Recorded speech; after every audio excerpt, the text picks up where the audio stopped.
In rural Kansas, after miles and miles of tallgrass prairie, is the small town of Marion, where owner Tammy Enzi has taken a 150-year-old property and turned it into a tourist destination and luxury hotel. Welcome to the historic Elgin Hotel.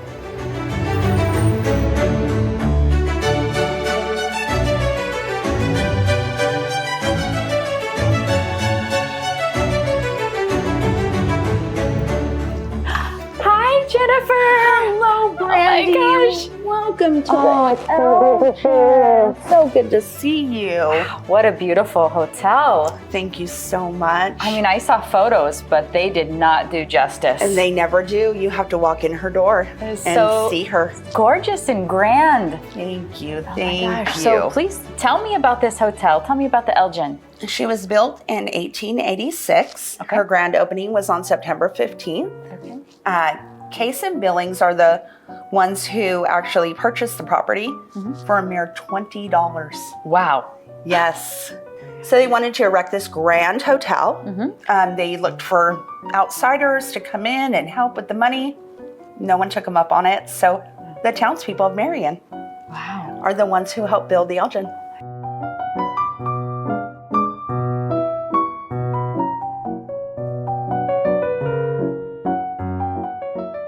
I would love to see around. Can you give me a tour? Yeah, I'd love to. Why don't you come this way? Okay. Chef's Plate at Parlor 1886. Oh, a restaurant. Yes, this is our restaurant here at the Elgin Hotel. When the owners purchased the Elgin in 2016, this was just a storage room. So there was nothing here? There was nothing here, Brandy, nothing. Wow. So they did all of this that you see.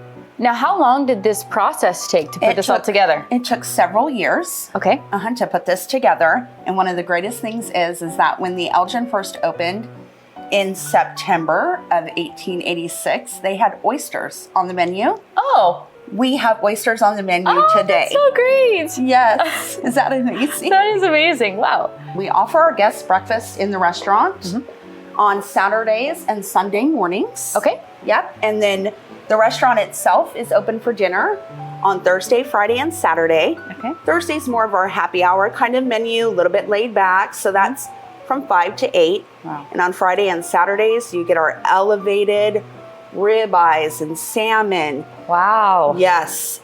Amazing, amazing food. And we're open from 5 to 9 on those days. Oh, that's amazing. A full bar, as you can see.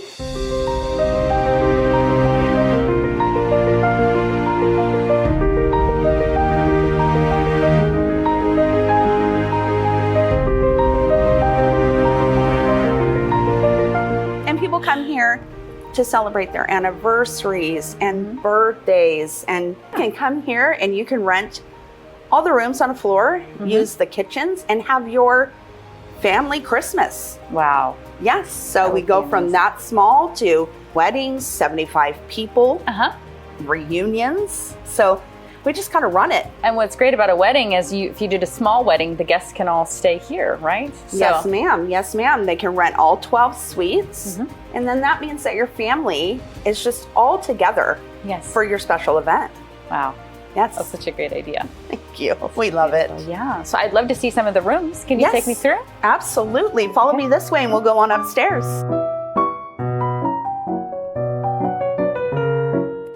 Can you believe the chandelier? It's absolutely gorgeous. Isn't it stunning? Come on up here and we'll see the second floor. Okay. We have 8 unique suites on this floor. Okay. So as we go down, each one is named after something that has to do with Kansas. Okay. So Home on the Range. We have Harvey House. We have Santa Fe Trail, which we know is through Kansas, the Santa Fe Trail. Railroad Suite, because, well, the railroad came through Marion. And here is our Chickawawa Springs Suite. As you can see, the bed is stunning, is it not? Oh my gosh, this is so cute.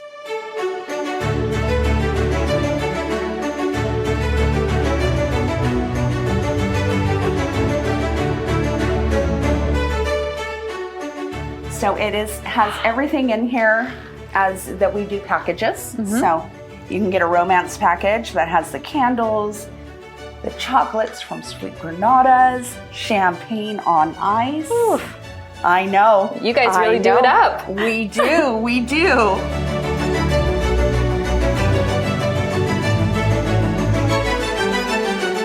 Hey Brandy, I want to show you Amelia Earhart Suite 309. Oh my gosh. Isn't this something? This is so cute. I mean, the light in here, wow.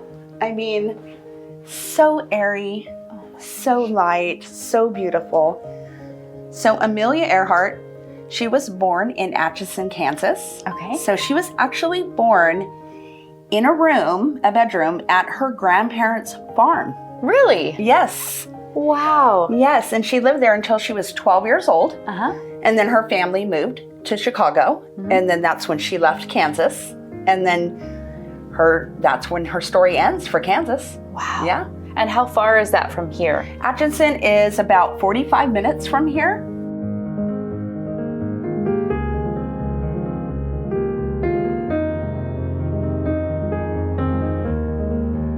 I just love how you've themed all of these rooms in such a beautiful way. Yeah, they are so unique. And that's what I love, is that you can come here and stay in a different room. Every time you come and you get a different experience in the same hotel. The experience is so unique, and even with each level, each floor of this hotel, you have a different energy, and you have a different light, and you have different decor, and it's just everything is changing all at the same time, but it still feels so peaceful and calm and just energizing at the same time. Yes, it's kind of an interesting property. She's just warm. Yeah. I mean, she just kind of welcomes you in, Yes. and then takes you on a journey. Yes. And I love that journey.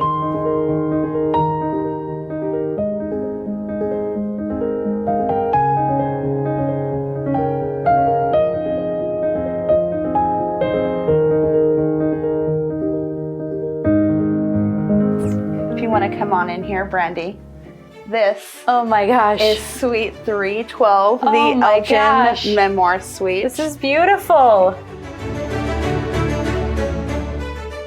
This is one of our king-size suites. This is the biggest suite Okay. at the historic Elgin Hotel. Wow. Yes. And this one has 2 rooms, right? It does. It does. It has what we call a little secret room. I call it Okay. a secret room. But it has 2 full-size bunk beds and a pull-out twin trundle bed. Oh, wow. So yes, you can sleep up to 7 people in this room. Oh, no kidding. Yes, Wow. ma'am.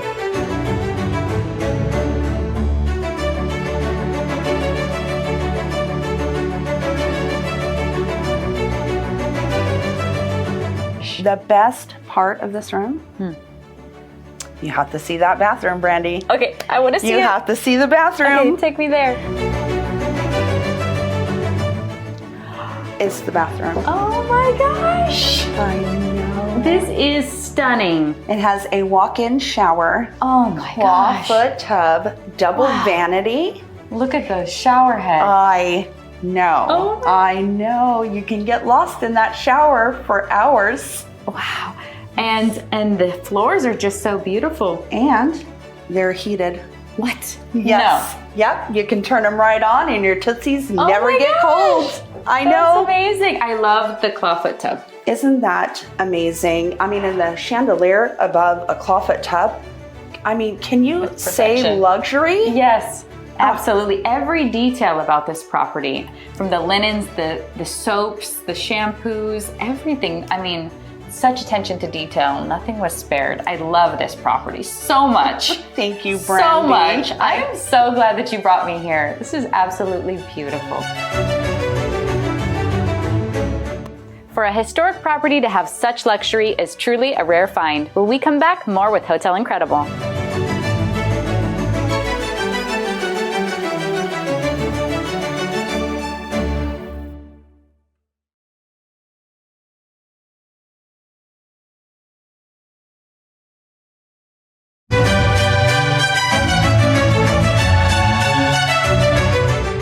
Welcome back to the historic Elgin Hotel. I'm going to be sitting down with the owner, Tammy Enzi, to discuss with her how she was able to make this property such a success. So Tammy, tell me some more about your property. What's your history with the property, and how did this all evolve? Well, it's a pretty crazy story, but my background is really in the city, in Wichita, Kansas. That's where I grew up. But my husband had an opportunity to come here to Marion, and he had some family roots here. His parents had both grown up here. He had grandparents here at the time. So I agreed to move here for 2 years so he could get the experience he needed in healthcare. And at the time when we moved here, I had a little website business on the side, also had a travel agency on the side, and so I was doing that. I was actually out looking for a travel agency office, and this place was for sale, and I knew this was much bigger than I needed for my office, but I was curious. So I came in, saw it, and the moment I walked through the door, I was awestruck.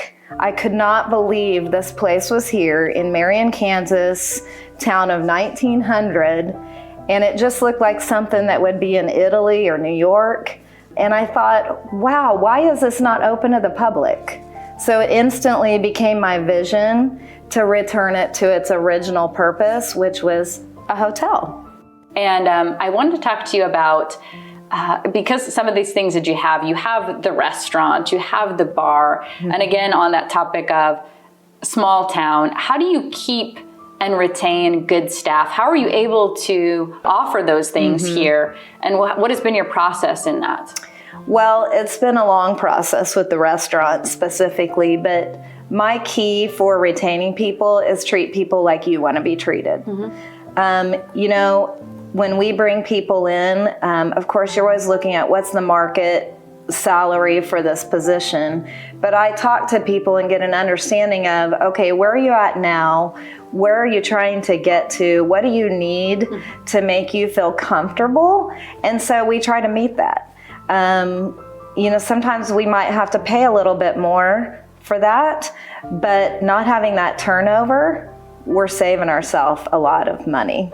The other key is these people are like family, and so you treat them like family. You know, when someone's having something difficult, a struggle in their life, you raise them up, you affirm them, you send them flowers, you send them on a little trip to a bed and breakfast to get away. I mean, we just try to do the small things like that so that they do feel cared for, and I think that's been successful. For example, the managers that I've had here at the property, we've only been through a few since 2016, but the reason that we've lost the ones that we have, all three of them, they have moved. So, I mean, it's nothing that we could prevent, but the restaurant specifically is a whole different beast. And I've learned that I never had even worked in a restaurant before. And you know how they always say, don't start a business that you've never worked in? Yeah. That's almost like a temptation for me. Like, it's a challenge. Yeah. Like, okay, well, that's one business. That's one business that I've never worked in. But actually, we started the restaurant out of, it was just an essential aspect that our guests needed. We were sending guests 30 minutes away to eat in another town, and we really needed to provide them a whole experience here. And so we started the restaurant in 2019. That space where the restaurant is was not renovated by the cloutiers. It was a blank slate. It was, cement floor, 2x4s. All the storage room, but we turned it into what it is today, and it's pretty beautiful. But we're so happy to have our current chef, Carrie Newell. She just took it over as her own thing, and it's her own restaurant now. She's owning it. She proved herself to me over the last year, and I just said, this is the gal. She can do it. This can be her baby. And so she's making my dream come true by getting that off my plate, but I'm making her dream come true by letting her own restaurant when she might not have had that opportunity otherwise. That's so beautiful.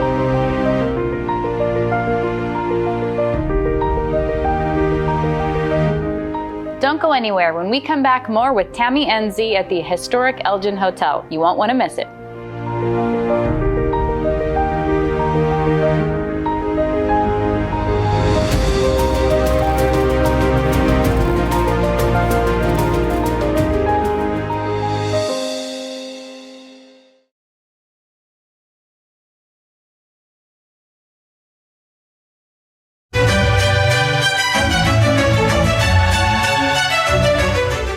Welcome back to the historic Elgin Hotel and my interview with the inspirational owner, Tammy Enzi.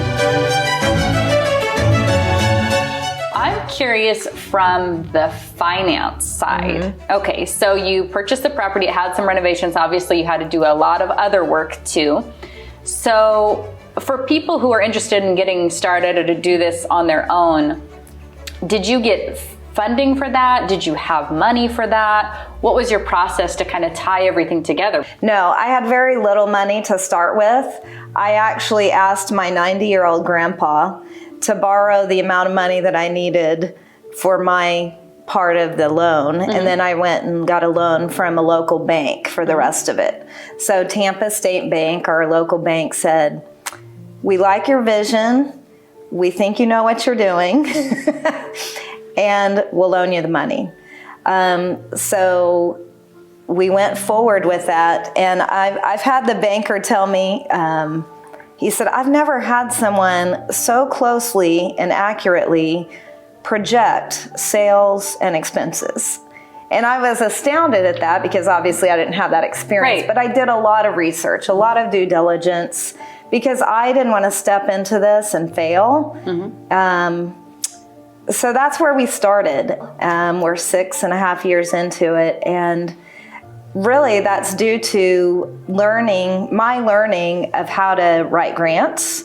I never understood that this being on the National Register of Historic Places would be so key to that. But there was a grant that I wrote right away after we bought the property, like literally a month later. And I thought that I was writing it as a practice so that I could get it in the future. And we ended up getting it. It was a $90,000 grant. Wow. I know, no little drop in the bucket. But that grant actually helped us like refurbish all the windows. It eventually would help us open the restaurant and just do some of the other capital improvements that had been put off for a few years. So that's where we started. But I'm thankful to say we're debt-free today. And, not every time that you make that bet is it going to turn out successfully, but this one did. Yeah. Can you share a little bit more about that? I'm so intrigued with the whole grant process. And you said that it was because it's a historic property, but can you kind of share some more for people who are interested? Absolutely. So here in Kansas, there's some different opportunities for historic properties to get grants. There's a Heritage Trust Fund grant, and that was the one I just spoke about. And that is for properties that are on the historic register, whether it's state or national. There's also tax credits that you can get at the state and the federal level. So for normal maintenance that we have to do every year, like upkeep the elevator or paint different things, we can actually apply ahead of time for these tax credits. Then once we're finished, we turn in our receipts and they literally issue these tax credits. Then we can take the tax credits, or we can literally turn around and sell those to people who need those tax credits. So the very first time we did that, we sold those. We'll be turning another one in here in the next few months, and we'll probably keep those because we'll need them. So there's lots of opportunities. You just have to learn to look and to know people that know where to look. So I'm always learning about new ones, and now that I'm kind of in the network of people, just yesterday I learned of a new one. So I've got to do the research to figure out if that's something we can qualify for. That's so cool. I've never talked to someone who talked about grants or even explained that. Yeah, so I find that really interesting. Yeah. That's well, great. It's been a big learning curve, but most grants are very forthright in what they want. And if you can follow directions like a recipe, you can probably get through it. Wow. Oh, that's so cool. That's so interesting to hear. Share some more about Marion and why you feel like this area is so special. First of all, it's special because I live here. And there's lots of people I love here. But specifically about the area, to me, the biggest attraction is the Flint Hills. So most people know Kansas as this flat plains. Well, not all of Kansas is like that. There's actually a belt that kind of goes right through the state, and it's this area of flint rock. And so it's rolling hills, it's valleys. It's just interesting because when you see it, you go, I don't think we're in Kansas anymore. And that's what I said. I had grown up in Kansas and all I had seen was flat Kansas. But when I came out here and moved to the Flint Hills, I'm like, the beauty of the Flint Hills and the tall grass prairie and being able to see for miles and miles and miles without trees is amazing. And especially people who come from like Europe or Asia, they don't know anything that's that big of space. You know, they just look at it and they're just astounded. So those are two of the key things that I think are special here. The other thing that's special is Marion was settled in the 1800s, and so there's a number of historic properties here. Besides our property, we have an amazing courthouse that was built I think it was in the 1860s.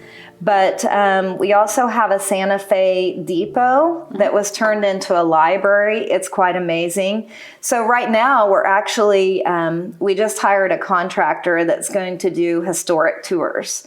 And I'm going to guess this is probably the first time anyone's ever had tours in Marion, but it's going to go well. I am certain.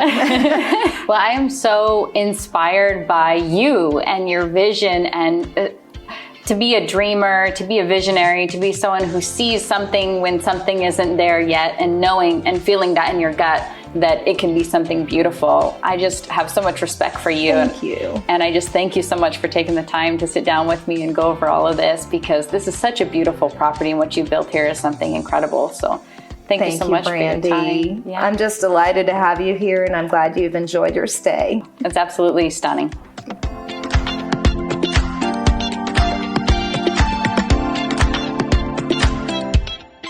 Wow, what an innovative and inspiring owner. I love how she was able to implement modern technology leveraged with personal touch to provide the highest level of guest satisfaction and guest experience. Things like self-check-in and text messaging to allow you to connect with the staff at any given time. I also like how she spoke on reverse engineering the guest experience. She thought about the expectations she would have as a guest at a luxury hotel and brought that process together for the guest with her property. I think a lot of hoteliers could benefit from this as well. To go end to end, from check-in to check-out, how can you make that process more seamless and better for the guest? I also like what she shared about her hiring process and how she takes into consideration their goals and their financial needs and their vision. In that way, she's able to cultivate a team where everyone is working together for mutual goals and mutual vision. Another thing that really resonated with me is her standard of excellence and how she commented on always striving for excellence. So this is with the guest experience, this is down to amenities, and the overall process. That's it for this episode of Hotel Incredible. I'm Brandy Connor. See you next time.